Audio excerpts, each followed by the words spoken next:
Hey guys, Dion here. I just want to make a quick video here about, I saw a comment on this on Operation Cold Front as I was going through a bunch of comments tonight. And for those of you that are watching that are from Operation Cold Front, I really do try to read every single comment that I can because, I really like the fans. I love you all.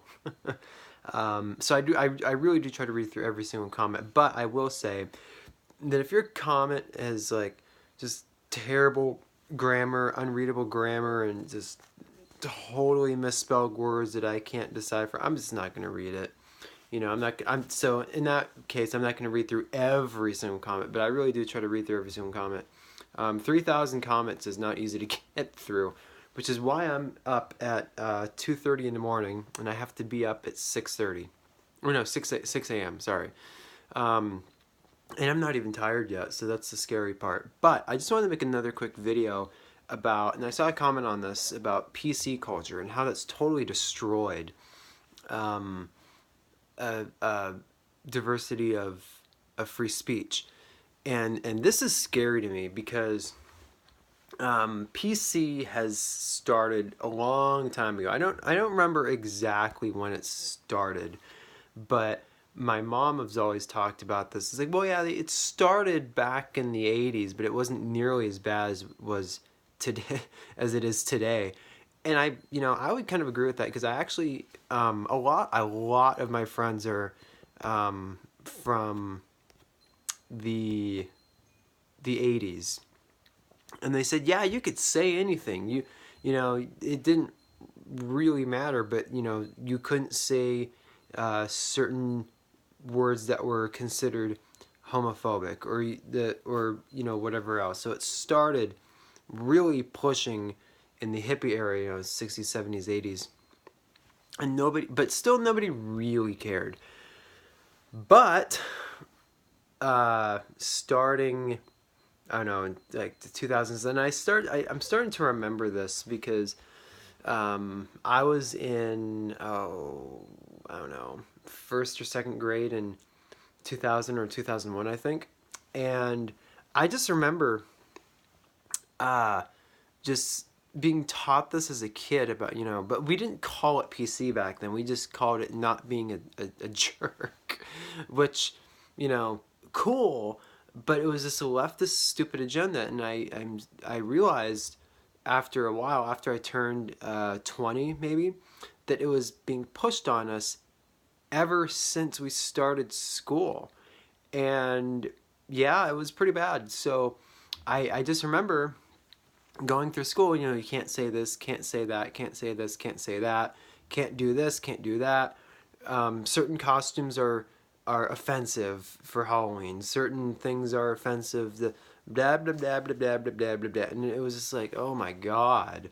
So I'm like, you've got to be kidding me. So, but I always kind of fell into that. I was like, oh well, that actually kind of makes sense because, you know, I don't want to like me being my pie-faced kid. uh, I was like, yeah, I don't want to offend anybody. I don't, who wants to do that? So and I'm sitting here going, yeah, I don't want to offend anybody. But then as soon as I turned around 19, 20, especially 20, and I really started to realize it at 21, like I finally like just turned on my brain and said, oh my God. But when I hit 19 and 20, I started to realize, yeah, this is kind of bullshit because I was elected into an elected official position, which was at the University of Washington Bothell, and I just remember, so my first year I didn't get elected as a first year senator, but my friend convinced me to, what my once friend she convinced me, hey, you should run for sophomore senator. So at the end of that year, my first year of college, I ran for sophomore senator and won. And during my term, which was September of 2015 to June of 2016, I just, I I just distinctly remember these couple of occasions where I'm back then I was really active on social media, and then I kind of quit after a while because I hate social media. You have no idea, but I use it as a marketing tool. But back then I didn't use it as a marketing tool. I used it just to post stupid stuff. And one of the stupid things that I posted was a couple things. One was that those posts where it has like A through Z, and then it says, okay, the first letter of your first name is this, and then the last letter of your last name is this, and it was like to figure out your native Indian name or whatever. So and I was like, oh cool, DT, or D and N for Dion and Thompson at the last letter or whatever the hell it was, and I reposted it, and I didn't get any flack from it on social media. I don't know, day or two later, my public relations officer comes up, and he's also an elected official somehow, and he comes up and is like, "Hey, can I talk to you for a minute?" And I go, "Sure. What's up?" And then he pulls out his phone and shows me a screenshot. He goes, "Well, some people think that's offensive, and there's someone here that thinks that's offensive." And he basically said, in kind of a really long sentence, like, "How does that make you? How would that make you feel?" And I literally looked at his phone, looked at him, looked back to the phone, and I said, "Then fuck them. That if they're offended by that, then they're a weak human being. They can't take a joke. And in fact, I'm actually appreciating their culture by actually doing this test. I mean, God forbid, like if I was making fun of them, it's like, oh my gosh, that's a stupid sounding name or whatever, then okay, fine. I would have accepted that and be like, yeah, I shouldn't have said that.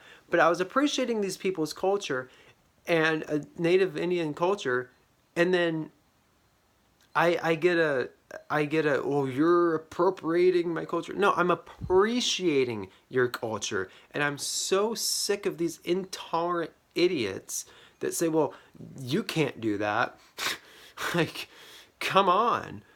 Oh, good Lord. It pisses me. That pissed me off so much. I'm like, I'm going to keep that shit on there. I don't care. I will keep it on there. Second time that something like that happened was, um, I shouldn't have actually posted this one, but it was this Asian kid with like fire on his hands, like he had some superpower, and then the the caption was, when you touch a girl's butt for the first time. And I thought that was funnier than hell, because like the kid's like all squinty eyed, go, wow, wow. It was hilarious, guys. So I shared that on Facebook. I was the type of person that didn't want any press for anything, but ironically, bang, bang, bang, bang. Hey, public relations officer comes up. Hey, you made this post. Shows me the post. And then I basically said the same thing. I was like, whoever was offended by that, then fuck them. Because it's a joke. For the love of God, it's a joke. Like, it's essentially locker room talk. Now, I should not have posted that to Facebook. I will admit that. But I'm so sick of this culture. Like, again, I should not have posted that.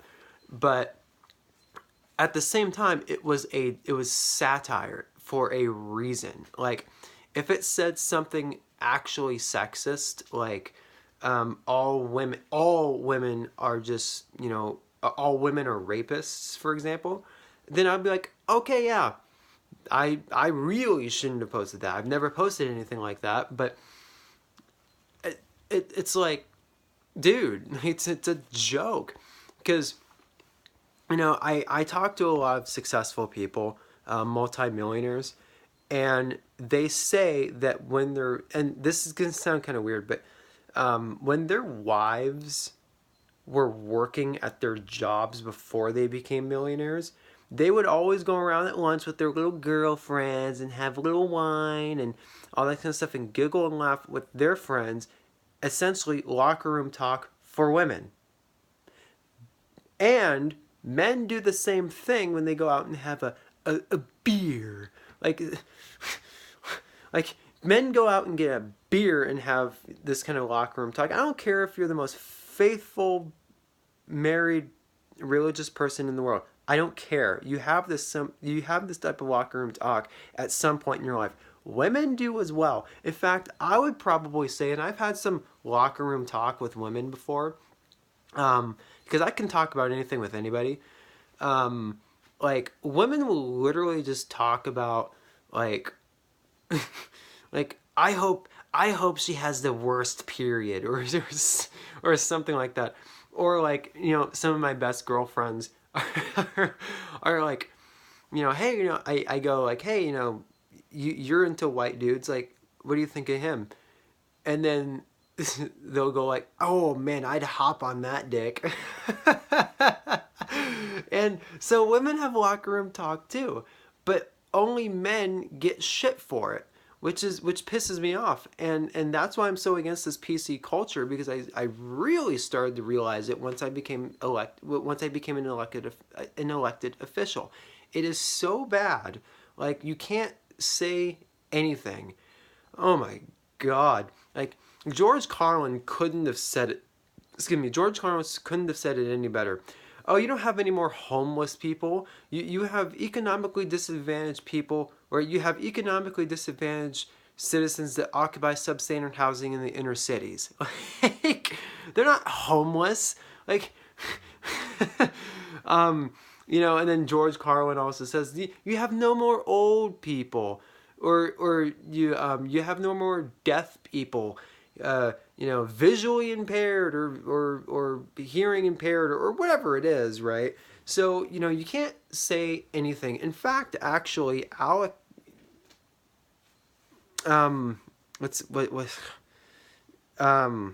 George Carlin actually talks a lot about this. In fact, I actually know someone that knows this directly, is that, before and during the First World War, post-traumatic stress syndrome used to be shell shock. And now it's post-traumatic stress disorder. So George Carlin really makes a really fantastic point about that, about how we've become so politically correct over the past 100 years that it's actually destroyed us. It takes the life out of the English language, because language is harsh. And I've always been talking about for the past 5 years now, even before I realized that this PC culture is getting out of control, is I was taught as a kid by my mom, by a lot of my school teachers that didn't really fall into this politically correct behavior, and my friends, through growing up in martial arts, stuff like that, is sticks and stones may break my bones, but the words will never hurt me. What the hell happened to that? What the hell happened to that, where, like, now sticks and stones, won't break bones somehow, and words hurt more? I don't get it, man. I'm really super, super sick of the PC culture. Like, you literally cannot say anything. When I'm out in the street, I don't care anymore. I literally do not care, because, like, I tell things how it is. I've always kind of been like that, but I've been more like that ever since, like, ever since like early 2016, especially early 2016, like maybe February of 2016. Like, I don't care.